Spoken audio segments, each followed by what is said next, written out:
people. It could be you. It could be your son, your daughter, your wife, your neighbor, anybody. The homeless camp near I-90 in Spokane getting a lot of attention from city leaders and neighbors, but still no permanent solutions. Good afternoon, everyone. Thank you for joining us here for KREM 2 News First at 4.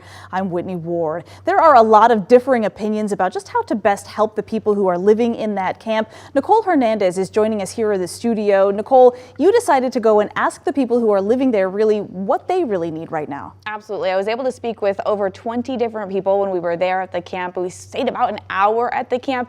And ultimately, we asked them the same 5 questions, basically polling everybody, and I was able to compile all that data into percentages, answering questions about the city's response to the homeless encampment. Very interesting. Okay, so first of all, kind of what was your initial take? Anything that surprised you necessarily? Absolutely. I think the most shocking thing that I noticed in the answers that I was getting is just how hesitant people are to use large shelters like you're seeing right there. There were people just worried about safety, about privacy, about their animals that they potentially have. So over half of the people we talked to said they wouldn't even go into a large shelter if the city opened one. And this camp we know is growing, so it's continuing to attract more and more people. What was the overall reaction as you went through and you saw, a number of people in tents and as well as the RVs that are starting to show up? Yeah, in general, it was a great reaction. We had people thanking us to be there. We actually walked up just to a campfire of a group of people, and every single one of them told us, hey, we don't get this often. We don't see people just coming through and talking to us. So we got a really thankful response in general to being there and just asking them what they feel, what they want.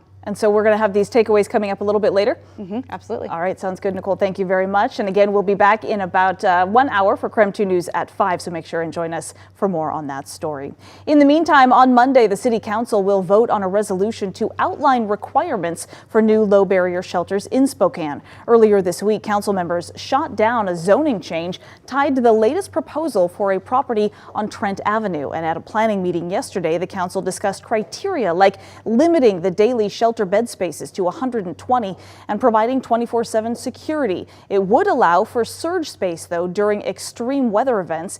It also calls for a dedicated space on site for local resources to help people transition out of homelessness. However, there is some concern about limiting shelter beds. We would need at least 3 of these to address the illegal camp in East Central and have an opportunity for those folks to move to a different location. I don't know where you're going to find 3 shelters in the next few weeks. And so I think that puts us in a really bad position.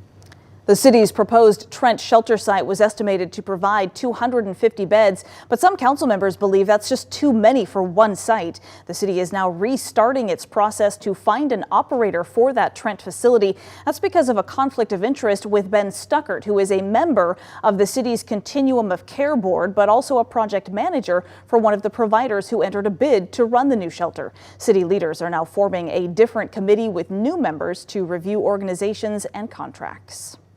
And we are continuing to follow this story closely, so remember, for the latest developments, you can always go to KREM.com.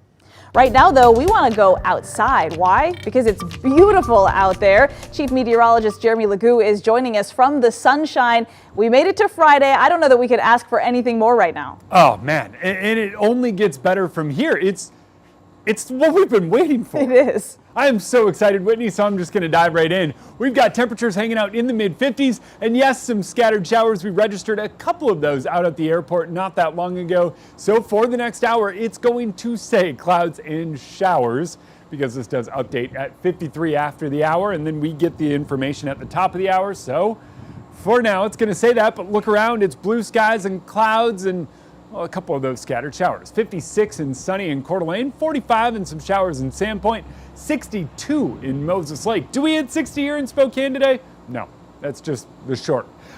The reason is some of this scattered moisture. Now, we're going to get rid of this first little band, open the skies up and see a little more sunshine, but look what's happening back behind it. See those lightning bolts? That's convection fueled by some of that sunshine heating up the ground. So as that moves its way to the east, we'll likely see a few more of those, but it arrives after dark for us, so it loses that energy, it loses that sunshine, and loses that convection. So we will see those showers taper off before they hit us. Tomorrow, mostly sunny across the region, maybe a stray shower or two. All in all, it's looking like a fantastic weather pattern. Temperatures tomorrow morning in the 30s, mid-30s for a lot of us, and by the afternoon, 60s. The return of the 60s as we head into the weekend. All right, Jeremy, thank you very much. Well, today marked President Biden's second day in Seattle as he is spending Earth Day detailing a new executive order to protect the nation's forests. Natalie Brand has more from the White House.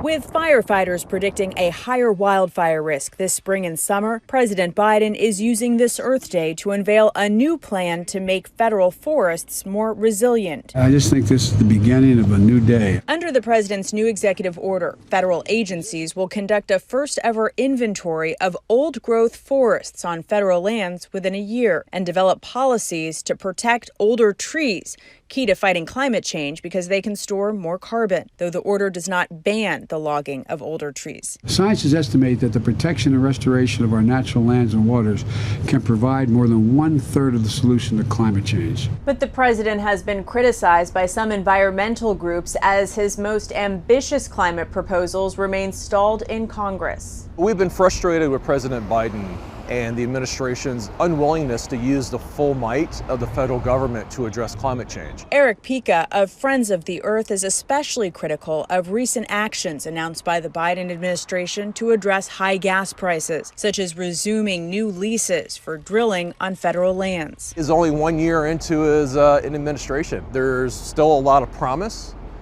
in what they could do. We need Congress to act as well. Friday, the president again called on Congress to act on legislation to fight climate change and curb energy costs. But time could run out if Republicans take control of Congress in November's midterm elections. Natalie Brandt, CBS News, the White House. And for more information about President Biden's trip to the Pacific Northwest, just text the word VISIT to 509-448-2000. All right, still to come tonight, former Gonzaga basketball player Jeremy Eaton passed away today after his lengthy battle with cancer. We'll share more about his diagnosis after the break.